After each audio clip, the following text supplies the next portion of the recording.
এইবার ঈদের সময় আমরা আমার ছেলে মেয়েকে নিয়ে চিড়িয়াখানা দেখতে গেছিলাম। চট্টগ্রাম চিড়িয়াখানা খুব সুন্দর, ফজলিক চট্টগ্রাম চিড়িয়াখানা।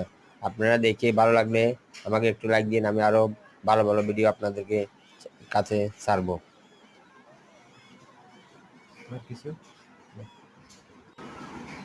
আপনারাও আসবেন চট্টগ্রাম চিড়িয়াখানাতে। অনেক সুন্দর সুন্দর এই যে জেব্রা, এই বানর, এই অনেক জলবায়ুগুলিও দেখতে পারবেন, অজগর সব দেখতে পারবেন।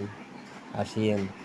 আমি অন্য সময় আপনাদেরকে আর একটু মিডিয়া দেখাবো, বিভিন্ন জায়গায় যাওয়ার পরে আপনাদেরকে আরও সুন্দর সুন্দর ভিডিও ছাড়বো। আপনারা সবাই একটু এটা দেখে আমাকে লাইক করবেন, আপনাদের জন্য সাপোর্ট দিবেন, লাইক দিবেন, সাপোর্ট দিবেন, শেয়ার করবেন, আমি যেন আপনাদেরকে আরও ভালো ভালো ভিডিও করতে পারি, এই আর কি। ধন্যবাদ। আসসালামু আলাইকুম। ধন্যবাদ সবাইকে।